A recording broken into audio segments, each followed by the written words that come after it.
चित्रपटसृष्टीमधली सदाबहार हिरोईन म्हणून ज्या व्यक्तीची ओळख आहे, ज्या अभिनेत्रीची ओळख आहे, ती अभिनेत्री म्हणजे रेखा.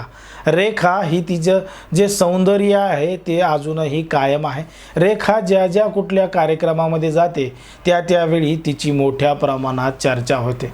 पण याच रेखाविषयी अनेक गोष्टी या आपल्याला माहीत नसतात, कारण की रेखा ही कधी आडनाव का लावत नाही आणि रेखा हिचा जो जीवन प्रवास आहे तो अतिशय संघर्षमय असल्याचं सुद्धा सांगितलं जातं. तर तोच प्रवास आपण रेखा यांचा जाणून घेणार आहोत आणि त्यांच्या आयुष्यामध्ये अशा कोणकोणत्या गोष्टी आल्या होत्या आणि त्यांच्या आयुष्यामध्ये अशी कोणती गोष्ट घडली होती की ज्या गोष्टीमुळे रेखा यांना सेटवरतीच मोठ्या प्रमाणात रडावं लागलं होतं आणि कोर्टामध्ये सुद्धा धाव घ्यावी लागली होती आणि त्यांना फिल्म इंडस्ट्री विरोधात या सगळ्या गोष्टी कराव्या लागल्या होत्या.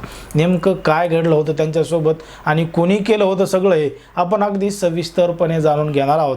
पण जर तुम्ही अजूनही आपलं चॅनल सबस्क्राईब केलं नसेल तर लगेच सबस्क्राईब करून घ्या आणि बाजूला असणाऱ्या बेल नोटिफिकेशनला सुद्धा ऑन करायला विसरू नका. चित्रपटसृष्टीमधली सदाबहार हिरोईन म्हणून रेखाकडे पाहिलं जातं. म्हणजे रेखा अनेक चित्रपटामधून तिचं काम, तिचं अभिनय आपण पाहिलं. रेखा ही मूळची चेन्नईची आहे. तिचा जन्म 10 ऑक्टोबर 1954 मध्ये झालेला आहे.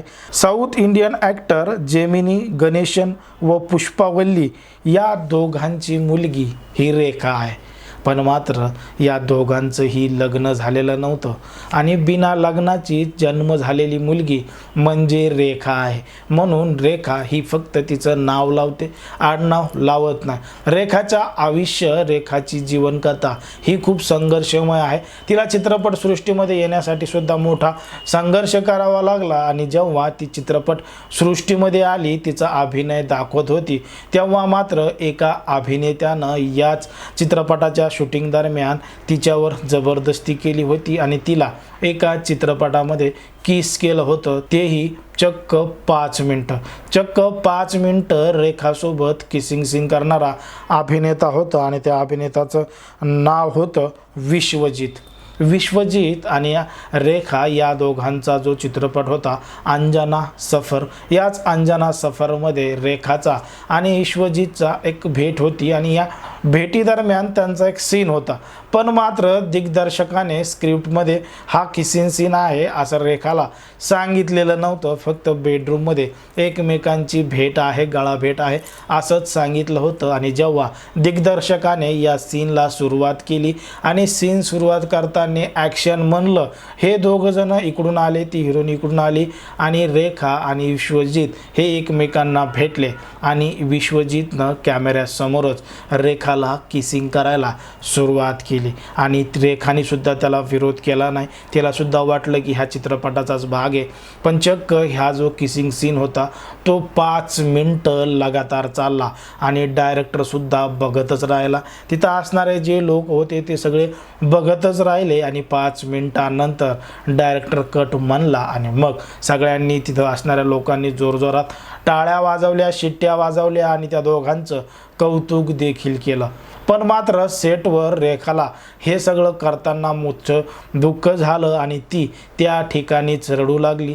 ती जरी शूटिंग दरम्यान तिनं स्वतःला सावरलं, तिनं विरोध केला नाही, कारण की डायरेक्टरनं अजून कट म्हणलं नव्हतं.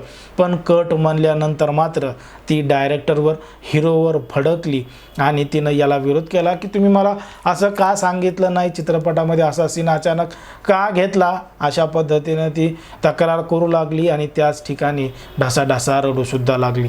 मग हा सगळा जो किसिंगचा वाद आहे तो कोर्टामध्ये सुद्धा तिनं नेला होता. कोर्टामध्ये सुद्धा गेली होती आणि सेन्सर बोर्डाकडं हा सीन कट करावा अशी विनंतीसुद्धा केली होती.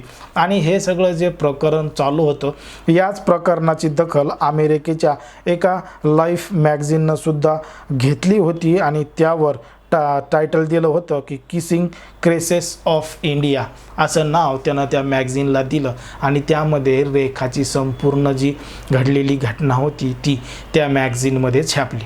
आता रेखाच्या आयुष्यामध्ये असे बरेच प्रसंग येत गेले, पण मात्र तिच्या पहिल्या चित्रपटादरम्यान तिला असं तिच्यासोबत झालं, तिच्यासोबत असं जबरदस्तीनं किसिंग केलं म्हणून तिला सेटवर मोठ्या प्रमाणात वाईट वाटत गेलं.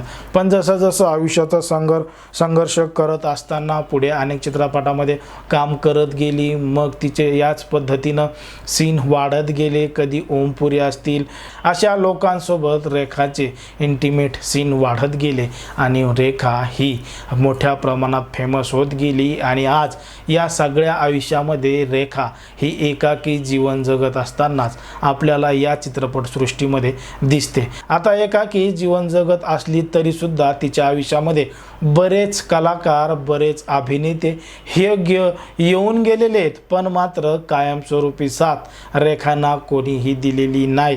यांच्यावर सुद्धा आपण सविस्तर व्हिडिओ बनवलेला आहे. तो व्हिडिओ जर तुम्ही पाहिला नसेल तर तो पाहून घ्या आणि अशाच पद्धतीचे नवनवीन व्हिडिओ पाहण्यासाठी आपल्या चॅनलला लगेच सबस्क्राईब करून घ्या.